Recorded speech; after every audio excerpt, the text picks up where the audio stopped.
ഗവൺമെന്റിന്റെ മുമ്പിൽ ഈ മേഖലയിൽ സ്ത്രീകൾ അനുഭവിക്കുന്ന നിരവധിയായിട്ടുള്ള പ്രശ്നങ്ങളെക്കുറിച്ച്, പ്രത്യേകിച്ചും നമ്മുടെ ഒരു നടി ആക്രമിച്ച വിഷയവുമായി ബന്ധപ്പെട്ട്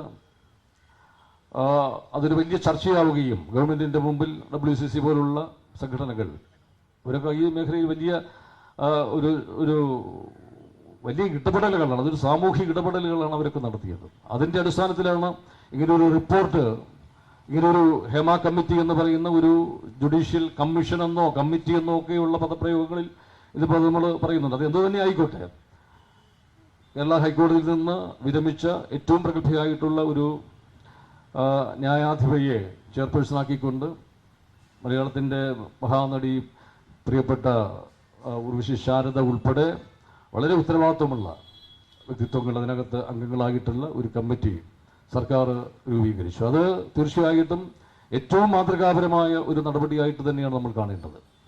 ഒരുപക്ഷെ സിനിമാ മേഖലകളിൽ നമ്മുടെ കേരളത്തിലുള്ളതിനേക്കാൾ അപ്പുറം ഒരുപാട് ഗുരുതരമായ പ്രശ്നങ്ങൾ നടക്കുന്ന വേറെയും ഇടങ്ങളുണ്ട്.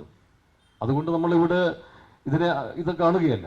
പക്ഷെ അവിടെ പോലും, അങ്ങനെയുള്ള ഇടങ്ങളിൽ പോലും ഇത്തരമൊരു കമ്മിറ്റി പോലും ഉണ്ടാക്കാൻ അവിടെ ഇത്തരമൊരു കമ്മിറ്റി പോലും രൂപീകരിക്കാൻ അവിടെയൊന്നും കഴിയാത്ത ഒരു സാഹചര്യത്തിൽ ഈ ഗവൺമെന്റ് അങ്ങനെ ഒരു കമ്മിറ്റി രൂപീകരിച്ചു. ആ കമ്മിറ്റി 2019 അതിൻ്റെ ഒരു റിപ്പോർട്ട് സമർപ്പിച്ചു. ആ റിപ്പോർട്ടിൽ ഒരുപാട് സ്ത്രീകൾ, ഈ മേഖലയിൽ പ്രവർത്തിക്കുന്ന, സിനിമാ മേഖലയിൽ പ്രവർത്തിക്കുന്ന ഒരുപാട് സ്ത്രീകൾ വളരെ നിർഭയമായി, സ്വതന്ത്രമായി ഈ കമ്മിറ്റിയുടെ മുമ്പിൽ അവർക്കുണ്ടായ ചില തിക്താനുഭവങ്ങളെക്കുറിച്ച് വളരെ തുറന്ന് പറയാൻ അവർ തയ്യാറായി. അത് റിപ്പോർട്ടിന്റെ രൂപത്തിൽ ഗവൺമെന്റിന് മുമ്പിൽ സമർപ്പിക്കപ്പെട്ടു. പിൽക്കാലത്തുള്ള ആക്ഷേപങ്ങൾ നമുക്കറിയാം, അത് വരാൻ കുറെ വൈകി എന്നൊക്കെയുള്ളതിനെ കുറിച്ചൊക്കെ ചർച്ചകൾ വന്നിട്ടുണ്ട്. അവിടെയും ഇതിനെക്കുറിച്ച് കുറച്ച് കാര്യങ്ങൾ വ്യക്തമായിട്ട് എനിക്ക് പറയാൻ പറ്റും. അത് ഈ റിപ്പോർട്ട് കൊടുത്തപ്പോൾ തന്നെ ജസ്റ്റിസ് ഹേമ ഒരു വളരെ ശക്തമായ ഒരു കത്തുകൂടി ഗവൺമെന്റിന് സമർപ്പിച്ചു. ഈ റിപ്പോർട്ടിലെ മൊഴികൾ പലതും വളരെ സ്വകാര്യമായി അതിൻ്റെ ഒരു രഹസ്യ സ്വഭാവം ഉറപ്പുവരുത്തും എന്ന ഒരു ഉറപ്പോടുകൂടി, അതാണ് അത്രയും ധൈര്യത്തോടുകൂടി പല സ്ത്രീ സുഹൃത്തുക്കളും ഇതിനകത്ത് ഈ മൊഴി നൽകിയത്. അതുകൊണ്ട് അതിൻ്റെ രഹസ്യ സ്വഭാവം കാത്തു സൂക്ഷിക്കണം. ആ റിപ്പോർട്ട്, ഈ മൊഴികൾ ഇത് പുറത്ത് വിടരുത്, അത് അവരുടെ ഒരു നിർദ്ദേശമായിട്ട് അവർ സമർപ്പിക്കുകയുണ്ടായി. ഒപ്പം അന്ന് മൊഴി കൊടുത്ത ഈ അവരും ആ സ്ത്രീ സുഹൃത്തുക്കളും അവരും പറഞ്ഞു, ഇത് ഞങ്ങളുടെ വളരെ സ്വകാര്യതയെ ബാധിക്കുന്ന ഒരുപാട് കാര്യങ്ങൾ ഞങ്ങൾ തുറന്നു പറഞ്ഞിട്ടുണ്ട്. ഇത് തീർച്ചയായും ഇത് പുറത്തുവിടരുത്. ഇതിനകത്ത് നിങ്ങൾ മറ്റ് നടപടികളിലേക്കൊക്കെ കടന്നുള്ളൂ. പക്ഷേ ഈ മൊഴികൾ അത് അവരുടെ ജീവിതമാണ്, സ്വകാര്യതയാണ്, അതൊക്കെ ബാധിക്കുമെന്നുള്ളൊരു കൃത്യമായി അവരുടെയും ഒരു ആവശ്യം സർക്കാരിന് മുമ്പിലുണ്ട്. അപ്പോൾ ഇത്തരം കാര്യങ്ങളൊക്കെ പരിഗണിച്ചിട്ടാണ് സർക്കാർ ഇത് പുറത്ത് വിടാത്തതെന്നാണ് ഞാൻ മനസ്സിലാക്കുന്നത്.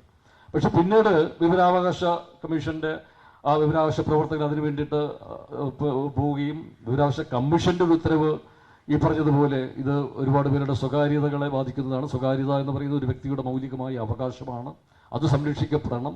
അതുകൊണ്ട് ഇത് പുറത്തുവിടരുതെന്ന് വിവരാവകാശ കമ്മീഷന്റെയും ഒരു വിധിയുണ്ട്. പിന്നീട് വീണ്ടും മാധ്യമങ്ങൾ വലിയ ഇടപെടലുകൾ നടത്തി, സമൂഹത്തിൽ ചർച്ചയായി. ഒരു വ്യക്തി എന്ന നിലയിൽ, ഒരു പൗരൻ എന്ന നിലയിൽ ഈ റിപ്പോർട്ട് കുറച്ചുകൂടി നേരത്തെ വരണമായിരുന്നു എന്ന് തന്നെയാണ് എൻ്റെ അഭിപ്രായം. അതിനകത്ത് മാറ്റമൊന്നുമില്ല. കുറച്ചുകൂടി നേരത്തെ വന്നിരുന്നെങ്കിൽ ഒരു പക്ഷേ പിൽക്കാലത്ത് ഉണ്ടാകുമായിരുന്ന പല പ്രശ്നങ്ങളും ചിലപ്പോൾ പരിഹരിക്കപ്പെടുമായിരുന്നു, ഉണ്ടാകുമായിരുന്നില്ല. അത് എൻ്റെ വ്യക്തിപരമായ നിലപാടാണ്, അഭിപ്രായമാണ്. അത് ഞാൻ പല വേദികളിലും പറഞ്ഞിട്ടുള്ളതുമാണ്. പക്ഷെ സർക്കാരിൻ്റെ മുമ്പിൽ ഇങ്ങനെ ഒരു സാങ്കേതിക തടസ്സമുണ്ടായി.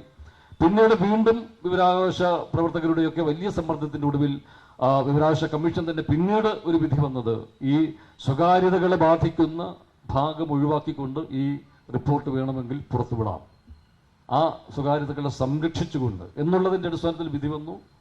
ഉടൻ തന്നെ സർക്കാർ അത് പുറത്തുവിടാൻ ശ്രമിച്ചു. അപ്പോഴും വീണ്ടും തടസ്സവാദങ്ങളുമായിട്ട് ഈ മൊഴി കൊടുത്ത ചില സുഹൃത്തുക്കൾ തന്നെ ഹൈക്കോടതിയിൽ പോയി, സുപ്രീം കോടതിയിലേക്ക് വലിയ പ്രഗത്ഭരായ അഭിഭാഷകർ ഉൾപ്പെടെ ഈ റിപ്പോർട്ട് പുറത്ത് വിടരുതെന്ന് മൊഴി കൊടുത്തവർ തന്നെ ആവശ്യപ്പെടുന്ന ഒരു ഘട്ടമുണ്ടായി.